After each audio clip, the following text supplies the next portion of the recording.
Aloha cupcakes. Today we're going to work on something that I have recommended to a lot of you over the years. I don't know that I've actually done any of the exercises in it in a very long time. And that is to use the Speedball textbook for lettering purposes. And we're also going to be reviewing these Myers lettering mops or Mack Myers mops. I could try to work on that and get that right, but there's 4 brushes. They're for lettering. I'm going to use a book. It's also for lettering. Let's see how this goes. All right, a couple things.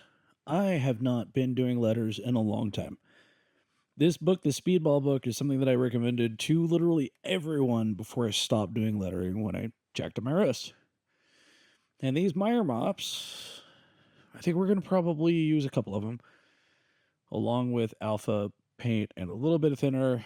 Actually, I think that's just their regular reducer. And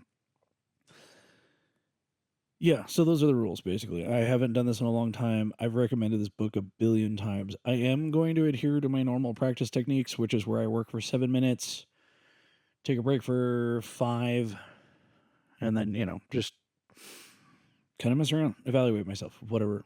That whole practice video. I will put that video in the... You know what? I'll just put it on the screen, like right there. I hope that worked. If not, it'll be in the comments. So anyway, what I'm doing is I'm working for a few minutes, taking a break, recalibrating, and coming back to it. And this is the Speedball book that I have recommended to very literally anyone who ever needed help with their lettering. Now, this Myers mop brush, it's a little funky, and I think they may have been sitting in a drawer a little too long without getting a little conditioning. They kind of splinter out and fork off in the fork. They fork out.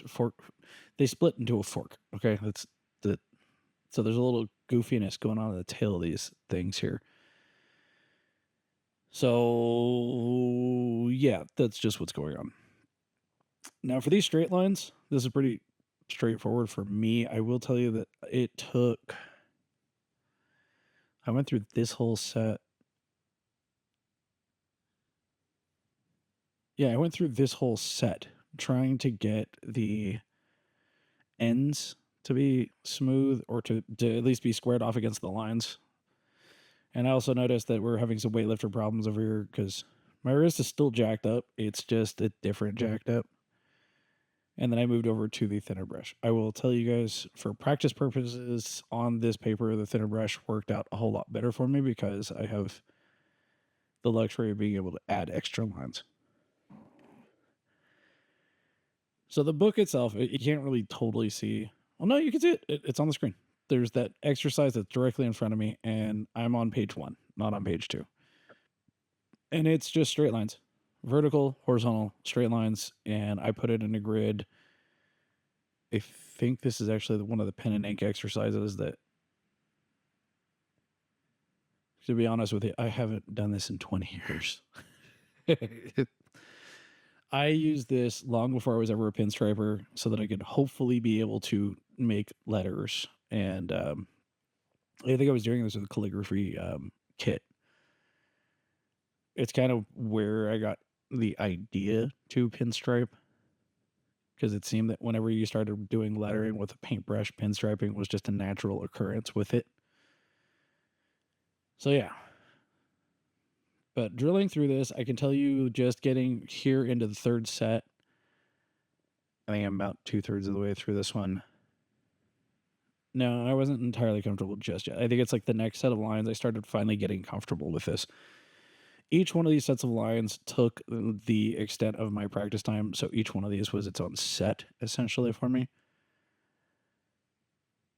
So just so we're clear, I'm doing this voiceover, and it's been 2 weeks, and there's a reason for this.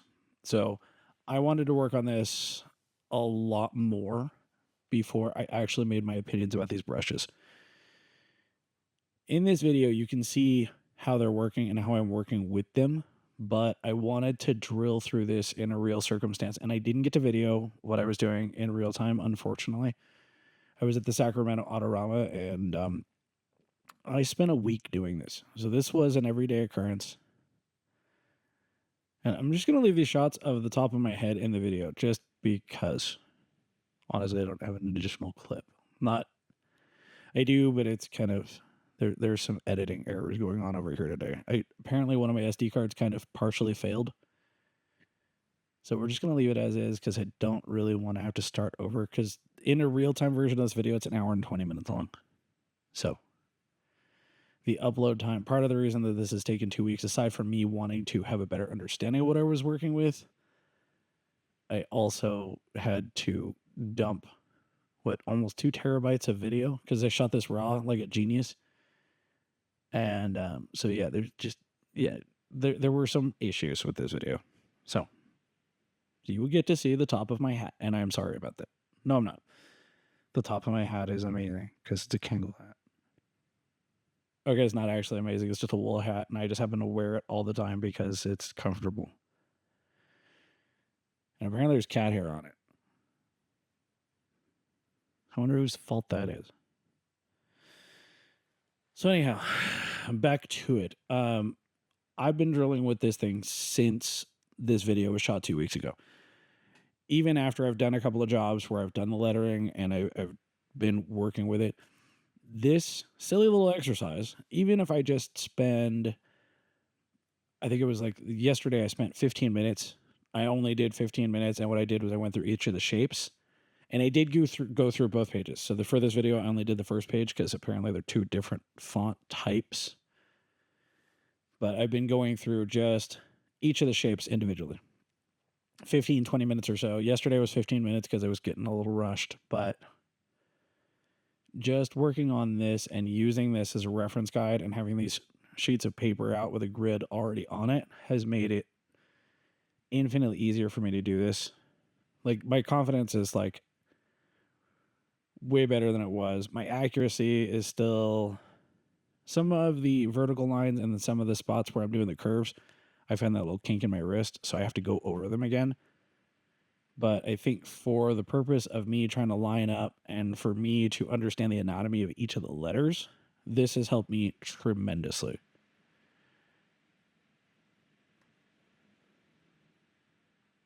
Well, that's awesome.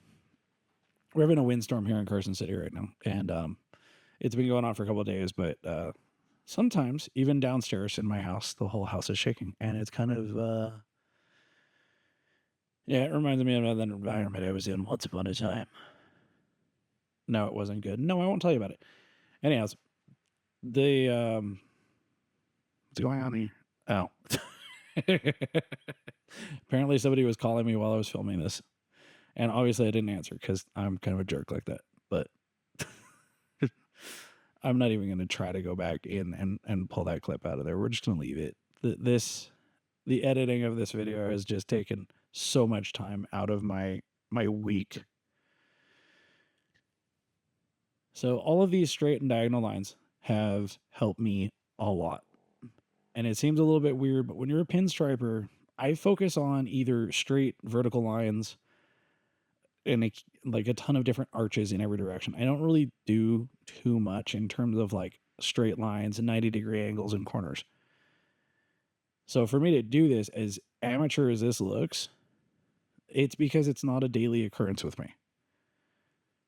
So I do appreciate that this one is geared in a way where it makes you work on the most awkward letters and the awkward shapes to work with. Even with the way that I paint backwards, it's still kind of funky. But I can tell you after 2 weeks, I'm a lot more versed with it and a lot more comfortable with it. Still get mildly annoyed by it. I am going to start working with some of the other lettering quills because these Meyer Mops, as much as I like them, they've been around for a while. I've had them. They were one of the, I think it was about 3-4 years ago when I finally decided I would get some lettering quills. So they've been here for quite a bit. And yeah, they take some work, okay? They're just, I'm going to let them soak in oil for a few more days, like before I make the decision to just let these go away and then start working with some other brushes. I know my buddy Gary, I promised that I would give him some of these quills after I was done testing and working with them. And sorry, Gary, these ones are old. These are the first ones you're getting. I'm definitely going to get you every one of the ones that I'm working with for these videos. So you'll get to try new ones too. Just I had to start with ones that I've already worked with so that I knew that the deficiencies were mine. So I can safely say that this this was not the best attempt for sure. And I don't expect anyone else to do great right off the bat either. This is something that after 2 weeks I was starting to be comfortable with, and then out in real life I didn't get a choice. So there was a skateboard deck, there was a rat fink panel, and then there was a couple of commission pieces that I did while I was in Sacramento, and just I was a lot more confident than I would have normally been, and at the same time just absolutely terrified that I had to do this. But I pulled it off, and I can safely say that after years of me avoiding doing lettering, this helped tremendously. So if you've been thinking about any of these things, Speedball book, it's like, I don't know, $5-6 on Amazon used. They're old to begin with, so you don't have to feel guilty about destroying it. But I'm fairly certain that this is a good place to start. So the wind is over here just like smacking the pet door around. That was awesome. So yeah, now I will tell you guys when I'm working with some of these things, because it's not a consistent flow in the book. Like it'll have you do a G like 3 times and then this weird spinny thing. And then you go into the letter Q and then another Q and another Q. And then after that, it's just circles. I'm like, okay. So I did move on to the letter S because I knew that I hated doing the letter S. And right here, you can see I'm talking. What you cannot hear is how much I'm cussing myself out. I absolutely dislike the way my letter S has looked. Still, even now. So I still have some more work with that. And I will do some more progress videos as I get more comfortable with this and I start doing this. I'm going to be using this probably for my brush test on all of the lettering quills, just so I have a uniform measure for how well I think they're working or not working. But yeah, that'll be coming up with the rest of them. So yes, get the book, try it. Let me know how this works out for you.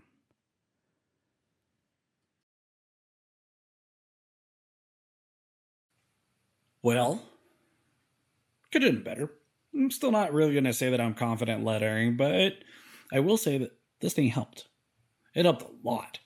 And those brushes, well, I'm probably going to have to do a couple more comparatives against some other brush sets, but they work just fine for me, kind of. So we got to the big letters, and then just it just didn't.